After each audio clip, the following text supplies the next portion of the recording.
Hey, what's going on, guys? Carter here. Got another review for you. This is the Spyderco Chapparal. It's a new line of gentleman folders that Spyderco came out with. The name comes from a shrub. I know, exciting, huh? A North American shrub. I guess it comes back every year, even if there's a drought, things like that. So the idea behind this is to make a gentleman's folder that will feature new scale material every year. So for this first year, they decided to go with textured carbon fiber, as you can see. So being a gentleman's folder, that means this is a light-duty, small, thin, light blade. Not my typical blade choice, but I decided to go for something a little bit different. And overall, I'm impressed with it. The fit and finish on it's good, well, really good. And it's a cool little knife. It looks pretty interesting next to my bigger, beefier blades. So let's talk a little specs here. It's about a 3-inch blade, really thin, only about a little over a 1/4 inch in width. Overall open length on this, you're looking about 6 1/4. Of course, these are all just kind of,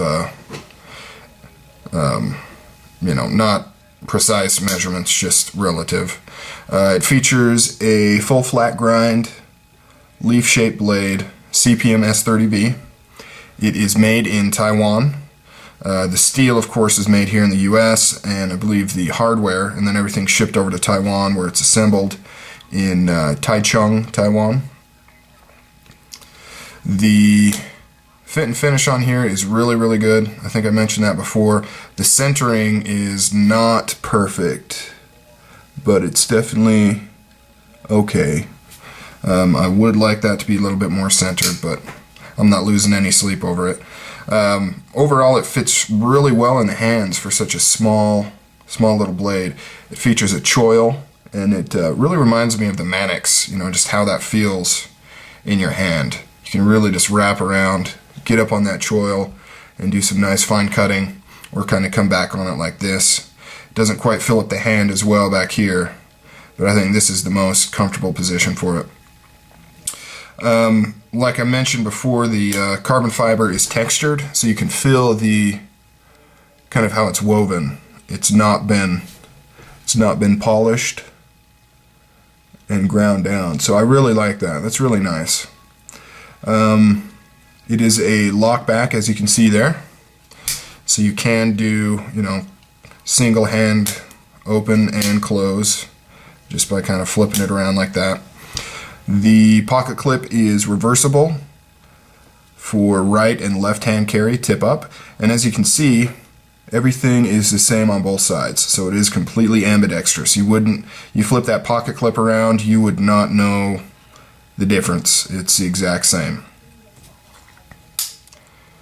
The blade doesn't have any play, however it does have a little bit of flex just because of how thin everything is. And when I first got it, it was a little bit gritty, where the tang is actually rubbing on the liners a little. As you can see, there's really no gap there, like over here on the tang piece when it goes into the liners.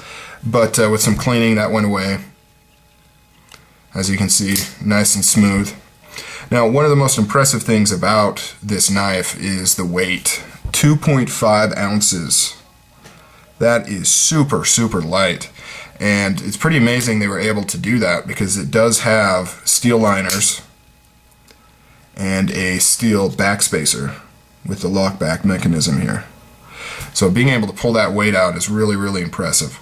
And that's about it, guys. It's a nice little lightweight gentleman's folder. I plan to carry this maybe when clients at my work are around, in case they need a knife and I don't want to scare them with a giant Strider or something like that. So I definitely recommend this. If that's what you're looking for, a super lightweight gentleman's folder. But that's it, guys. So you have yourself a good rest of your weekend and a good week next week, and I will talk to you guys soon. Later.